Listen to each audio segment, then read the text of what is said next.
Welcome to the Explainer. Today, we're tackling one of the absolute biggest, most persistent challenges in modern business, and that's how to truly measure the success of your social media marketing.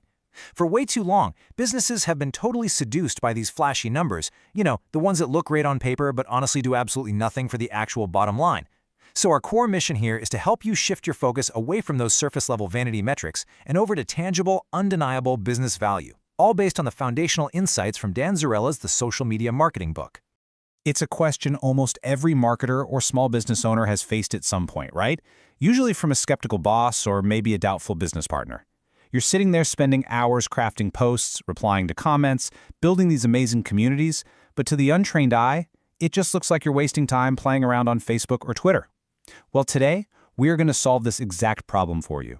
By the end of this explainer, you'll know exactly how to prove that your social media efforts are actually driving the business forward. Okay, let's dive right into our agenda. First, proving social media value. Second, on-site versus off-site metrics. Third, calculating actual ROI. Fourth, engagement over eyeballs. Fifth, measuring off-site ecosystems. And finally, number 6, setting goals and KPIs. Starting us off with Section 1, proving social media value. Look, every marketing campaign has to justify its existence to leadership. That's just a fact. And to do that, we literally have to stop guessing. We can't just throw content at the wall like spaghetti and hope something sticks. Instead, we need to start by doing some real demographic research to identify which social sites your specific audience is actually hanging out on. Because once you know exactly where they are, you can actually set a realistic baseline for success. Moving on to Section 2, on-site versus off-site metrics. Real quick, before we get too far into the weeds here, let's align on what we mean by metrics. In digital marketing, a metric is really just a standard unit of measurement. It's exactly like using inches or feet to measure height, but here we're using raw data points to measure the health and the success of our campaigns.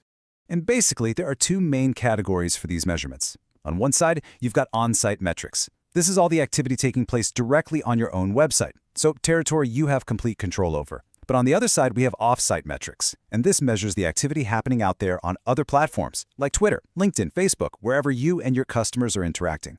To get the full, big-picture view, you really have to measure both. Which brings us to Section 3, calculating actual ROI.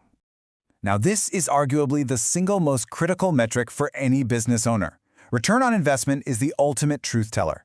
And to calculate it, you just use this wonderfully straightforward formula: income minus cost.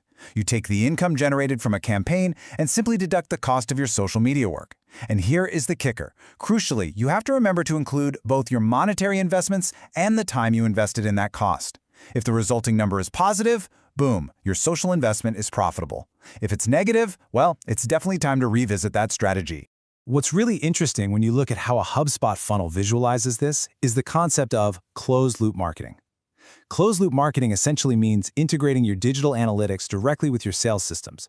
So you label visitors the moment they arrive from a social site, and then you trace their journey all the way down the funnel, from raw visitors to leads to opportunities, right down to actual paying customers. By assigning a real monetary value to a lead or a sale, you can trace closed business all the way back to specific social media campaigns. You aren't guessing anymore, you're tracking exact dollars. All right, Section 4, engagement over eyeballs. A lot of old-school marketers still come to the web looking for what we call eyeball metrics, things like hits, raw visits, and unique visitors. And sure, large numbers feel great, but they honestly don't tell the whole story. What you really want, what you actually need, is engagement.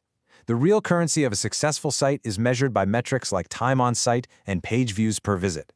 Think about it. If a visitor is spending a long time on your site or clicking through multiple pages, you are building a much deeper, far more valuable relationship with them. And the source material offers a really fantastic warning about this. It says, of course, you should not ignore raw traffic counts, but be sure to look at them with a big grain of salt. Why? Well, because eyeball metrics can be notoriously misleading. For example, a hit just means any request to a web server. If your web page has a bunch of images and CSS files, a single person viewing just one page can generate a dozen or more hits. If you turn around and report those hits to your boss as traffic, you are massively inflating your success. So let me ask you this. What does a high bounce rate really tell you? A bounce happens when someone visits a single page on your site and then leaves immediately without clicking on anything else. Let's say you get a viral hit on a site like Dig. You are going to see a massive spike in eyeball traffic, but you'll likely see a massive spike in bounces too. Because if they bounce, it usually means the page just wasn't relevant to why they clicked in the first place. Like, if you tweet about cheap airline tickets, but the link sends them to a page selling full-priced first-class tickets, they're going to bounce. You absolutely have to balance your bounce rates with your engagement. Moving into Section 5, Measuring Off-Site Ecosystems. When you compare raw Twitter follower growth to Facebook page demographics, it reveals a pretty stark contrast. On Twitter, raw follower counts simply represent your potential reach. And hey, it's a good starting point, but let's be real, you could get a ton of followers just by following random people and waiting for them to follow you back. It doesn't mean they actually care about what you're saying.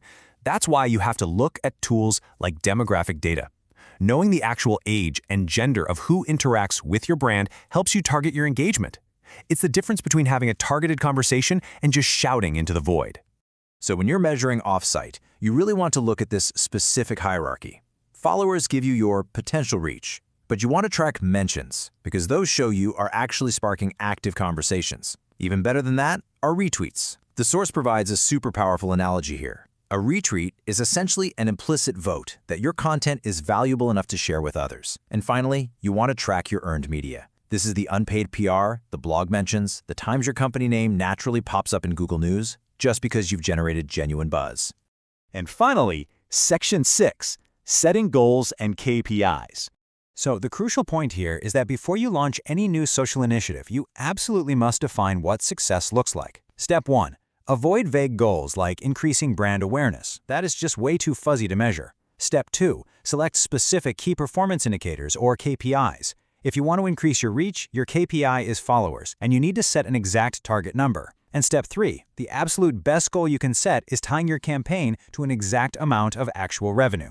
Which leaves us with a final challenge for you today. It is time to stop playing the vanity game.